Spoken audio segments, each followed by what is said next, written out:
Assalamualaikum warahmatullahi wabarakatuh. Welcome back to Ari Purwadi Channel. Tempatnya kita belajar banyak hal. Dan ini episode ke-9. Ini merupakan bagian berikutnya dari cara pengolahan pangan yang baik untuk industri rumah tangga.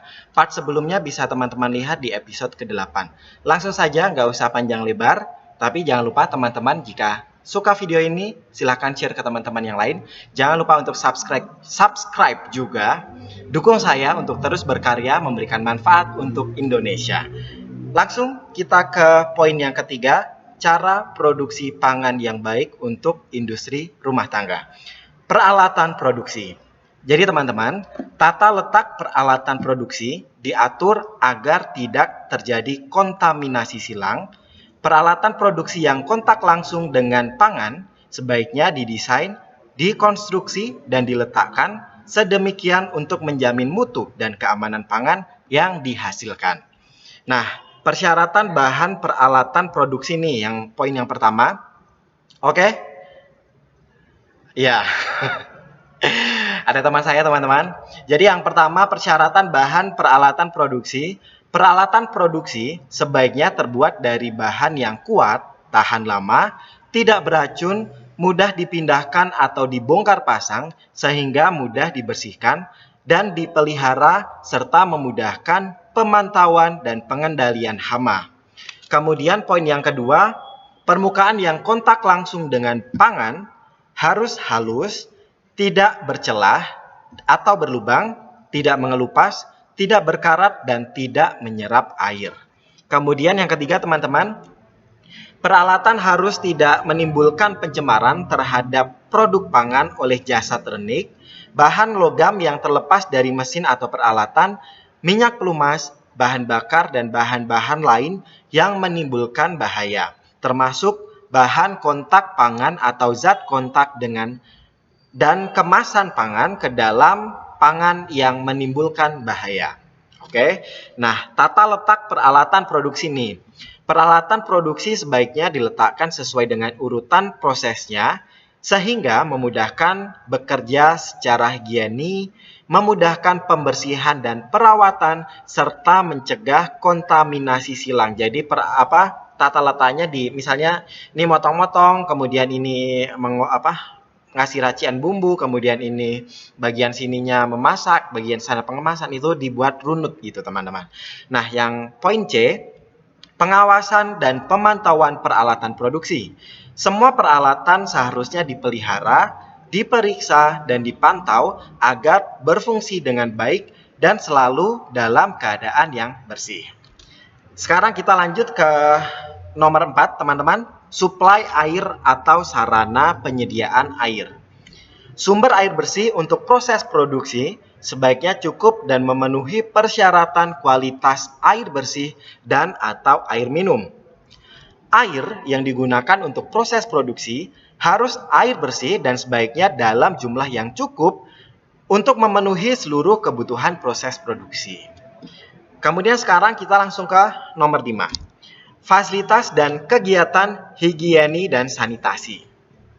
Fasilitas dan kegiatan higieni dan sanitasi diperlukan untuk menjamin agar bangunan dan peralatan selalu dalam keadaan yang bersih dan mencegah terjadinya kontaminasi silang dari karyawan. Nah, ini ada yang poin yang A, teman-teman. Fasilitas higieni dan sanitasi.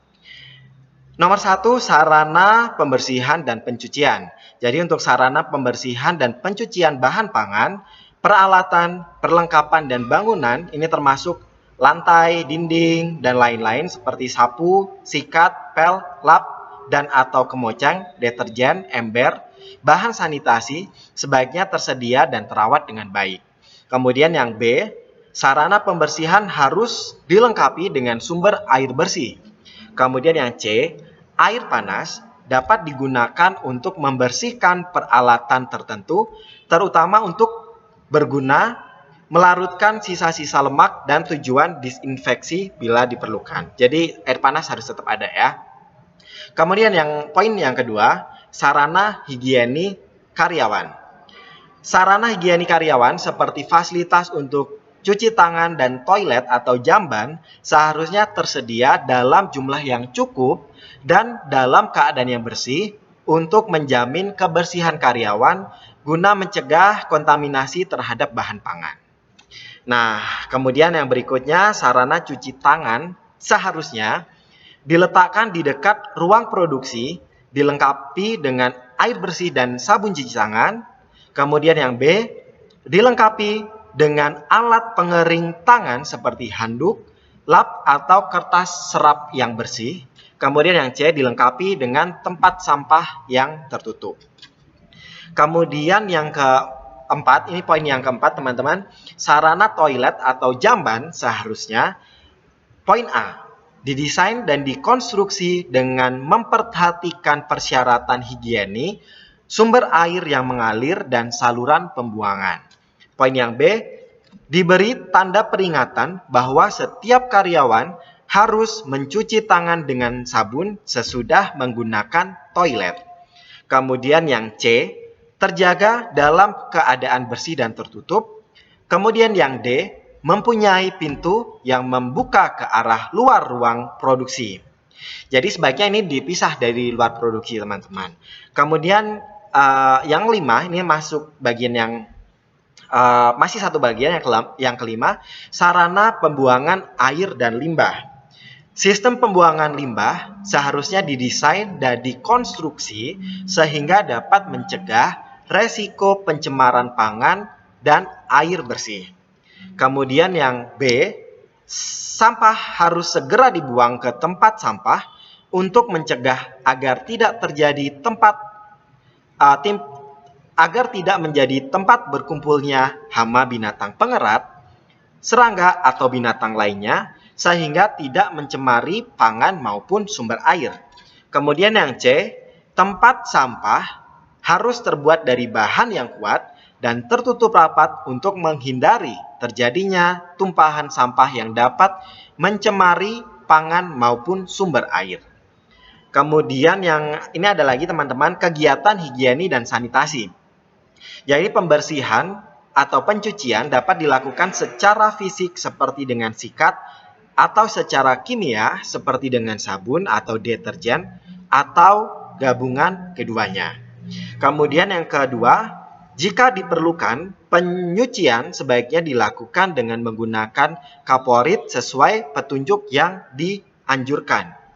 Kemudian yang ketiga, kegiatan pembersihan, pencucian, dan penyuci hamaan peralatan produksi seharusnya dilakukan secara rutin. Kemudian yang berikutnya, yang keempat, sebaiknya ada karyawan yang bertanggung jawab penuh terhadap kegiatan pembersihan atau pencuci hamaan ini dan juga penyucian ini, teman-teman. Jadi harus ditunjuk nih siapa nih yang bertugas khusus untuk perawatan ini, gitu. Baik, itu tadi teman-teman.